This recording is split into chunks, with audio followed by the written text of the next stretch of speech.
नमस्कार दर्शकों, मैं कनक मिश्रा, आप सब देख रहे हैं the India live. Paschim Asia में छिड़ी जंग अब सिर्फ सीमाओं तक सीमित नहीं रही है, बल्कि इसका असर हजारों किलोमीटर दूर भारत की रसोई तक महसूस होने लगा है। यूपी बिहार के कई शहरों में एलपीजी और नेचुरल गैस की सप्लाई प्रभावित होने की खबरें सामने आ रही हैं। जहां एक तरफ सरकार पर्याप्त स्टॉक होने का दावा कर रही है, वहीं दूसरी तरफ जमीन पर गैस की कमी और ब्लैक मार्केटिंग की तस्वीरें लोगों की चिंता बढ़ा रही हैं। बिहार के कैमूर जिले में गैस संकट की गंभीर स्थिति सामने आई है।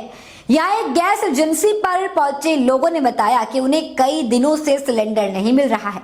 उपभोक्ताओं का कहना है कि वे रविवार से लगातार एजेंसी के चक्कर लगा रहे हैं, लेकिन हर बार उन्हें अगले दिन आने के लिए कहा जाता है और अगले दिन भी उन्हें निराश होना पड़ता है। अगले दिन भी वो इंतजार करते हैं, अगले दिन भी उन्हें वापस भेजा जाता है। एक उपभोक्ता ने यह भी बताया कि रविवार को आए थे, सोमवार को भी आए थे और आज भी आए हैं और आज भी हमें भेजा जा रहा है। रोज बुलाया जा रहा है, लेकिन गैस नहीं मिल रही है।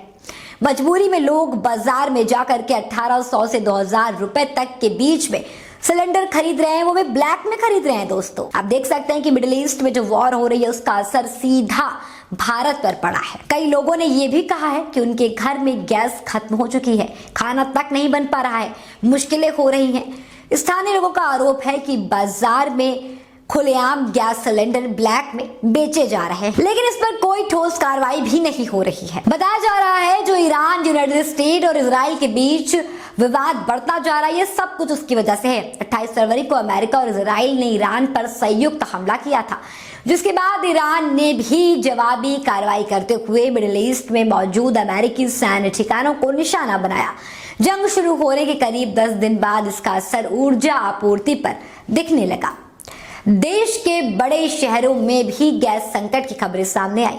मुंबई, बेंगलुरु, चेन्नई में कमर्शियल एलपीजी की कमी बताई जा रही है। खास तौर पर होटल और रेस्टोरेंट इंडस्ट्री इससे काफी ज्यादा परेशान है, काफी ज्यादा प्रभावित हो रही है। व्यापारियों का कहना है कि अगर सप्लाई जल्द सामान्य नहीं हुई तो आने वाले 2 दिनों में कई रेस्टोरेंट बंद करने की नौबत तक आ सकती है। इसके अलावा तेलंगाना और आंध्र प्रदेश में कई शहरों में कमर्शियल गैस सिलेंडर का डिस्पैच सीमित कर दिया गया है और वहीं हिमाचल प्रदेश में नए नियम लागू कर दिए गए हैं, जिसके तहत लोग 25 दिन के बाद ही नया सिलेंडर बुक कर पाएंगे। एक रिपोर्ट के मुताबिक पश्चिम एशिया में जारी संघर्ष के कारण भारत की करीब 40% एलएनजी यानी कि लिक्विफाइड नेचुरल गैस सप्लाई प्रभावित हुई।